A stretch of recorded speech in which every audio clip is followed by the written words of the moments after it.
បើសិនប្រទេសថៃមានសង្គ្រាមជាមួយប្រទេសជិតខាងតើសហរដ្ឋអាមេរិកជួយដល់ថៃដែរឬទេស្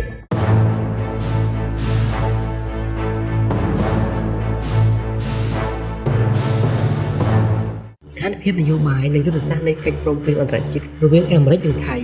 អាមេរិកនិងថៃមានកិច្ចព្រមព្រៀងយោធាពិសេសដែលចាប់ផ្ដើមតាំងពីសង្គ្រាមត្រជាក់មកម្ល៉េះអាមេរិកនិងថៃចុះហត្ថលេខាលើសន្ធិសញ្ញាគ្នានៅថ្ងៃទី6ខែមិថុនាឆ្នាំ1962ដែលមានឈ្មោះថាស៊ីតូដែលពួកគេជាសមាជិកដំបូងមួយបើទោះបីស៊ីតូត្រូវបានបញ្ចប់នៅឆ្នាំ1977ក្តីការរួមគ្នាបន្តដំណើរទៅតាមរយៈកិច្ចព្រមព្រៀងពី Treaty of Amity and Cooperation ដោយសារតែទំនាក់ទំនងនេះអាមេរិកបានដាក់ថៃជាយុទ្ធសាស្ត្រដៃគូសំខាន់មួយក្រៅពី NATO តាំងពីឆ្នាំ2003 MNNA អាមេរិកអាចផ្ដល់ជំនួយយោធាបច្ចេកវិទ្យានិងការបណ្ដុះបណ្ដាលដល់ថៃតើអាមេរិកនឹងជួយថៃបើសិនបើមានសង្គ្រាមជាមួយប្រទេសជិតខាងណាមួយចម្លើយគឺអាចជួយអាមេរិកនឹងពិចារណាជំនួយបើមានសន្ធិសញ្ញាដល់ការការពារគ្នាដោយស្វ័យប្រវត្តិដូចជានៅក្នុង NATO ប៉ុន្តែ MNNA តែទំនាក់ទំនងទាំងនេះអាមេរិកបានដាក់ថៃជាដៃគូយុទ្ធសាស្ត្រថៃមានអធិភាពក្នុងការទទួលជំនួយយោធា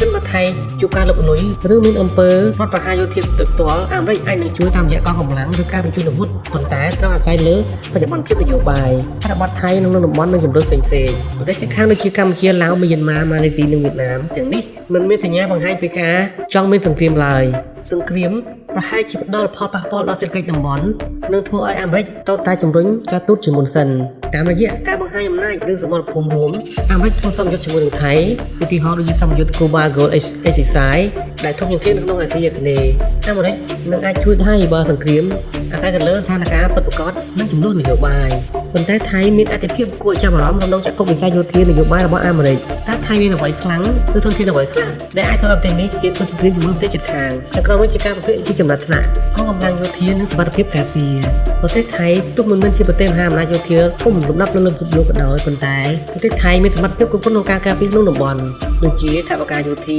ប្រហែល $7.3 ពាន់លាននៅឆ្នាំ2004កងទ័ពជើងគោកនាវាចម្បាំងជំនះចម្បាំងអាវុធចម្បាំងថៃក៏បន្តចូលរួមកម្មវិធីហ្វឹកហាត់នយោបាយយោធាជាមួយអាមេរិកដូចជា Cuba Gold ការហ្វឹកហាត់អន្តរជាតិធំជាងនៅអាស៊ីអាគ្នេយ៍មូលហេតុដែលនាំឲ្យថៃហ៊ានចូលសង្គ្រាមបើសិនបើថៃហ៊ានចូលសង្គ្រាមនោះអាចបាត់ចេញពីការការពារធម្មតាភាពថៃអាចប្រើកម្លាំងយោធាសិនបើមានការរំលោភទឹកដីឧទាហរណ៍ចំនួនជាមួយប្រទេសជិតខាងដូចជាមីយ៉ាន់ម៉ាដែលមានបញ្ហាប្រឆាំងនឹងព្រំដែនចំណាប់អារម្មណ៍សេដ្ឋកិច្ចដូចជាការជួញដូរឧស្សាហកម្មជិតព្រំដែនការការពារទឹកដីថៃចង់បង្ហាញថាជាមហាអំណាចនយោបាយដ៏សំខាន់ក្នុងអាស៊ីអាគ្នេយ៍ដោយការជាប់ពាក់ព័ន្ធជាមួយនឹងអាមេរិកនិងចិនអ្វីដែលធ្វើឲ្យថៃមិនសូវហ៊ានចូលសង្គ្រាមបើទោះបីមានសម្ពាធភាពខ្លះក៏ដោយការជំរុញសង្គ្រាមគឺមានគំនិតខ្លាំងភាពចាស់ទុំនយោបាយរបស់ថៃប្រទេសថៃមានប្រព័ន្ធនយោបាយចម្រុះរួមមានចំនួនក្នុងស្រុកការបង្កសង្គ្រាមអាចធ្វើឲ្យការបាត់បង់ការគ្រប់គ្រងពីជនជាតិខ្លួនឯងសេដ្ឋកិច្ចពឹងផ្អែកលើទេសចរនិងការនាំចេញសង្គ្រាមបណ្ដាលឲ្យវិនាសអាស្រ័យលើទំនាក់ទំនងខាងលើជាមួយអាមេរិកនិងចិនប្រទេសទាំងពីរមិនចង់ឲ្យមានសង្គ្រាមក្នុងតំបន់ឡើយ